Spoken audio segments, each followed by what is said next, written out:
Bukas na nga ang inaabangang unang laban sa pagitan ng Los Angeles Lakers at Dallas Mavericks matapos ang blockbuster trade na kinasangkutan nina Luka Doncic at Anthony Davis. Maraming fans ang sabik na panoorin ito dahil ito ang unang pagkakataon na magtatapat ang dalawang koponan matapos ang malaking palitan ng mga star players. Ayon sa ulat, kumpirmadong maglalaro si Luka Doncic sa laban bukas samantalang hindi pa tiyak kung makakapaglaro si Anthony Davis dahil sa kanyang injury. Samantala, inihayag ng Lakers management na magbibigay sila ng tribute kay Davis at Max Christie bilang pasasalamat sa kanilang naging kontribusyon sa koponan bago sila matrade. Samantala, nagsimula na kanina ang practice ng Lakers bilang paghahanda sa laban. Sa isang viral na video sa social media, makikita si Luka Doncic kasama si Dorian Finney-Smith sa isang shooting drill. Kitang-kita ang kasiyahan ni Luka sa kanyang bagong koponan at marami ang naniniwala na handang-handa siyang humarap sa kanyang former team. Sa kanyang huling laban kontra Denver Nuggets, nagtala si Luka ng 32 points at 10 rebounds kaya naman maraming analyst ang nagsasabi na posibleng magkaroon siya ng monster performance sa laban bukas. Inaasahan din na gagawa ng adjustment si LeBron James upang bigyang daan si Luka na magdomina sa laro at tulungan ng Lakers na makuha ang panalo kontra sa Mavericks.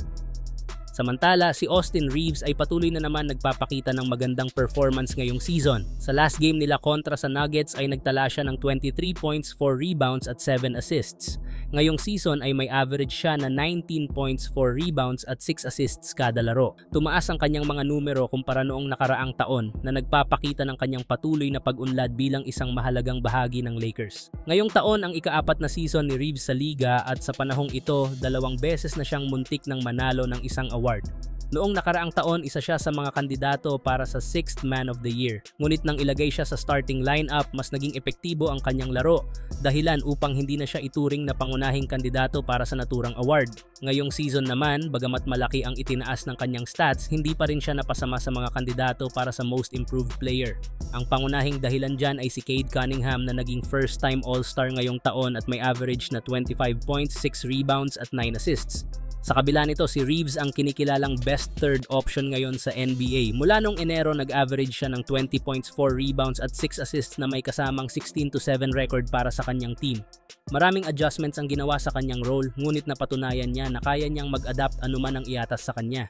Samantala, matapos ang laban kahapon, naging matunog ang mga pahayag ni Jamal Murray sa post-game interview dahil ayon sa kanya, ilang taon na nilang tinatalo ang Lakers at ang pagiging superior nila sa laban kaya hindi daw dapat mag-overreact ang Lakers sa pagkapanalo nila kahapon. Anya, isang panalo lang ito para sa Lakers at hindi ito sapat upang baguhin ang mga nangyari noon.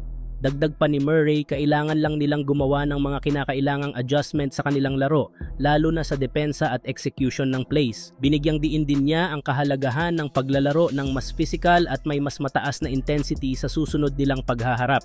Para sa kanya, mahalaga ang tamang mindset at diskarte upang mapanatili ang kanilang dominance laban sa Lakers.